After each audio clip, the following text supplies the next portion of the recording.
Hello guys. Last part में हम लोगों ने देखा था कि हसूदा देखता है कि मियू के पानी में फिन्स अपीयर होने लगते हैं। इसका मतलब है कि वो एक मर्मेड थी। मियू बेहोश हो गई थी, उसकी कंडीशन ठीक नहीं थी, तो वो फौरन से उसके अंकल को कॉल करता है। वो उसे कहते हैं कि करीब ही मेरी एक फ्रेंड डॉक्टर का हॉस्पिटल है, तुम इसे वहाँ पर लेकर जाओ। वो एक्चुअली एक छोटा सा क्लिनिक था। जब मियू की आंख खुलती है तो हसूदा वहाँ पर नहीं था, बल्कि सिर्फ अंकल थे। वो उसे बताते हैं कि तुम्हारी रिपोर्ट्स जो आई हैं उसके अकॉर्डिंग तुम्हारे मसल्स वीक से वीक होते जा रहे हैं, इसलिए तुम्हें अपना मिशन जल्दी पूरा करके अपना ज़्यादा ख्याल रखना चाहिए। मियू बार बार हसूदा को कॉल कर रही थी, लेकिन वो उसे इग्नोर किए जा रहा था। वो अंकल से भी पूछती है कि हसूदा उस दिन कहाँ गया। वो बीच पर मुझसे मिलने के लिए आया था, लेकिन अंकल कहते हैं उसने मुझसे कोई भी बात नहीं की। लेकिन एक्चुअली अंकल ने झूठ बोला था। उन्होंने हसूदा से रिक्वेस्ट की थी कि तुम्हारी वजह से मियू मुश्किल में पड़ गई है। वो तुमसे अपने दिल का रिश्ता बना चुकी है और तुम उसकी एक कमजोरी बन गई हो। उससे दूर रहा करो ताकि वो अपने मिशन पर फोकस कर सके और अपनी दुनिया में वापस जाए। सिर्फ इसी तरह वो सरवाइव कर सकती है। दूसरी तरफ हमें दिखाते हैं कि इतारो ने ऑफिस में बहुत कुछ बदल दिया था। एक हांगकांग की फर्म के साथ मिलकर उसने बहुत सारे शेयर्स खरीद लिए थे और अब वो कंपनी का नया डायरेक्टर बनकर बोर्ड ऑफ डायरेक्टर्स में एंट्री करता है।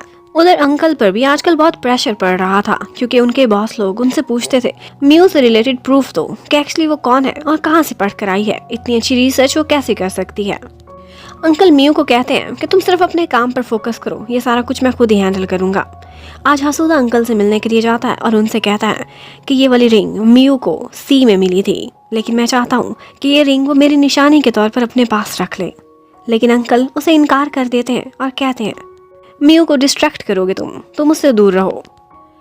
मियू अब जब रिसर्च लैब में जाती है तो सारों को साफ साफ कह देती है कि मैंने वियतनाम की एक यूनिवर्सिटी से पढ़ा था, ये सब कुछ मैंने झूठ बोला है और ना ही अंकल मेरे कोई रिलेटिव लगते हैं। उन्होंने बस मेरी हेल्प की थी और मुझे अपने साथ ठहराया था। बहुत कुछ बताती है, लेकिन सिर्फ इतना नहीं बताती कि वो एक सी क्रिएचर है। ऑल्दो उनकी रिसर्च लैब उसकी वजह से काफ़ी मुश्किल में पड़ गई थी और उनकी फंडिंग भी बंद की जा रही थी, लेकिन फिर भी सारे कोलीग्स मियू का पूरा साथ देते हैं क्योंकि वो सबकी फ्रेंड बन गई थी। उधर हसूदा ने भी अपने प्रोजेक्ट की पूरी तैयारी की हुई थी। उसने मियू की हेल्प से हर चीज़ को माइंड में रखा था और बहुत सारे स्टिकी नोट्स लगे हुए थे कि कौन सी जगह पर सी क्रिएचर्स को क्या प्रॉब्लम हो सकता है और किस तरह से वो एक सस्टेनेबल प्रोजेक्ट वहाँ पर बनाएगा। आज अनिशी मियू के पास आता है और उससे सॉरी करने लगता है और कहता है उस प्रोग्राम में मैंने तुम्हें इन्वाइट किया था, मुझे नहीं अंदाजा था तुमसे इस तरह के क्वेश्चन किए जाएंगे। लेकिन मियू इनिशी को माफ कर देती है, लेकिन एक रिक्वेस्ट करती है, कहती है कि तुम्हें मेरी एक कवरेज करनी होगी। वो एक्चुअली उसी जगह पर जाती है जहाँ पर मियू के अंकल सब लोगों के सामने जस्टिफिकेशन दे रहे थे कि मियू कौन है और उन्होंने उसे क्यों रखा है। वो सबके सामने सॉरी करते हैं और सारी गलती अपने ऊपर ले लेते हैं। एंड टाइम पर मियू वहाँ पर आती है और उसके साथ साथ एनिशी भी था जो ये सारा कुछ लाइव स्ट्रीम कर रहा था। वो सबसे सॉरी करती है और कहती है कि एक्चुअली गलती मेरी है, इसलिए मेरे अंकल को कोई भी सज़ा ना दी जाए। वो इतना ही कहती है कि मैंने देखा था कि समुद्र को तबाह किया जा रहा है और इससे सी क्रिएचर्स को बहुत नुकसान पहुंचेगा, एनवायरनमेंट पर भी इफेक्ट होगा और इवेंचुअली ह्यूमन बींग्स भी इससे सफ़र करेंगे। इसीलिए मैंने सोचा कि मैं ह्यूमन बींग्स की भी हेल्प करती हूँ और समुद्र की भी। तभी मैं यहाँ पर आई और मैंने काम करना स्टार्ट कर दिया। इतने में एक आदमी उससे क्वेश्चन करता है कि एक्चुअली तुम हो कौन। पर इससे पहले कि मियू कोई भी जवाब देती, वहाँ पर हसूदा एंट्री करता है और कहता है ये इंसान नहीं है, ये इंसान हो भी नहीं सकती, क्योंकि जिस तरह से उसने मेहनत की है एनवायरनमेंट को बचाने के लिए, इकोसिस्टम के लिए और एक सस्टेनेबल डेवलपमेंट के लिए इसने जितनी रिसर्च की है, हम सबको इसका थैंकफुल होना चाहिए। इसने क्या किसी का कोई नुकसान किया है? आज तक इसने कुछ भी बुरा नहीं किया, तो सब उंगलियां इसकी तरफ क्यों उठ रही हैं? वो बातों को मोड़कर और साइड पर ले जाता है और सबकी तवज्जो एक दूसरी तरफ कर देता है ताकि कोई भी मियू से ये ना पूछ सके कि वो कौन है। वो उसे यहाँ पर टाइम दिलाता है और उसके बाद वो दोनों वहाँ से बाहर चले जाते हैं। मियू की हेल्थ कंडीशन आजकल अच्छी नहीं जा रही थी, उसके मसल्स बहुत वीक हो गए थे।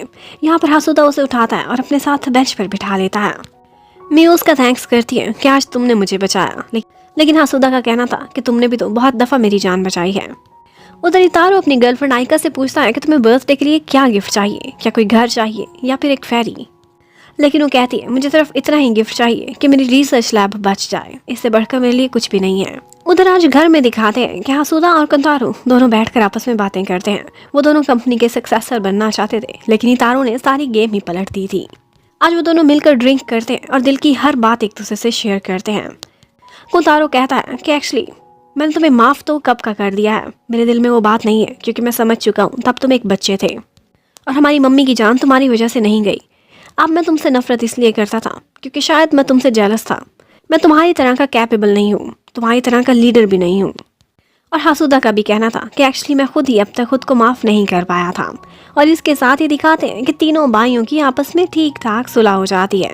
उधर हमें रिसर्च लैब के बाहर दिखाते हैं कि मियू आज रोड पर गिर जाती है। उसके पैरों में जैसे जान ही नहीं रही थी। उसी टाइम पर एक गाड़ी उसे टक्कर मारने वाली थी कि हासुदा आकर उसे बचा लेता है, लेकिन उसके अपने सिर पर चोट लग गई थी। वैसे तो वो जाग कर बैठ गया था, बिल्कुल ठीक ठाक था, लेकिन हॉस्पिटल नहीं गया था। आज वो वही रिंग मियू को देता है और कहता है, क्या तुम इसे मेरी निशानी बनाकर अपने पास रख सकती हो? लेकिन मियू उसे आगे से कहती है कि एक्चुअली इस निशानी की मुझे नहीं, तुम्हें ज्यादा जरूरत है। ये तुम्हारी मम्मी की एक ही तो निशानी बची है, इसलिए बेहतर है तुम इसे अपने पास रखो। उधर मियू के अंकल अपनी सारी रिसर्च करके आज मियू को बताते हैं कि जब तुम वहाँ पर आई थी बीच पर, तब एक फुल मून की नाइट थी और बीच पर वेव्स और टाइड्स बहुत बड़ी बड़ी थी। अभी भी ऐसा ही मौसम दोबारा से आने वाला है और फुल मून की रात 3 दिन बाद है। ये टाइम आइडियल है तुम्हारे वापस जाने के लिए। मियू वापस जाने का सोचकर बहुत सैड हो जाती है। मियू की आजकल तबीयत फिर से बहुत खराब रह रही थी, लेकिन आखिरी 2 दिनों में वो बहुत मेहनत करती है और वो चाहती थी कि वो एक ऐसा प्लान हासुदा को देकर जाए जिससे उसकी हेल्प हो। वो एक अच्छा सा टावर या एक्वेरियम बना भी सके, लेकिन एनवायरनमेंट भी इफेक्ट ना हो। उधर हासुदा वही रिंग जाकर अपने डैड को दे देता है, क्योंकि उसका ख्याल था कि उसके डैड के लिए इससे बढ़कर और कोई गिफ्ट नहीं होगा। उसके डैड भी इतने सालों बाद वो रिंग देखकर बहुत खुश हो जाते हैं। उसके बाद मियू अपना सारा प्रोजेक्ट कंप्लीट करके हासुदा को दे देती है। वो उसे थैंक्स करता है और उससे कहता है कि काश तुम यहाँ पर मेरे साथ हमेशा के लिए रह सको, लेकिन मियू के पास इसका कोई जवाब नहीं था।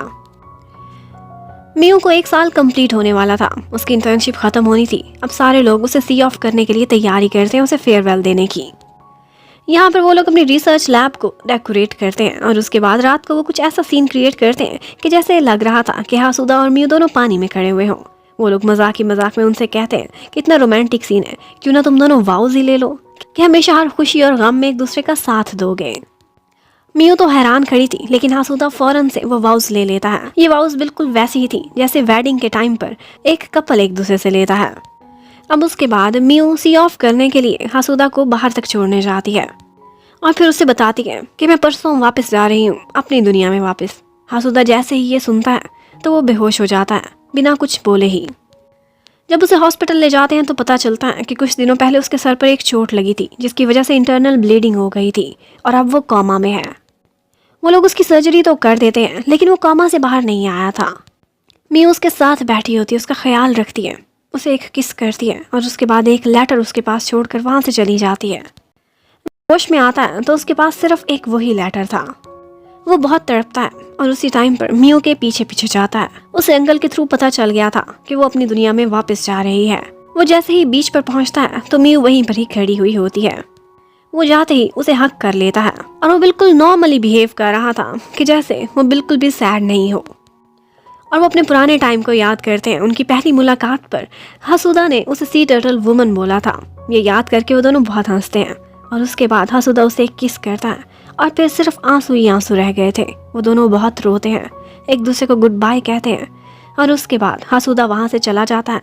और जब वो मुड़ कर देखता है तो मियू वहाँ पर नहीं थी, सिर्फ एक सी शेल पड़ा हुआ था।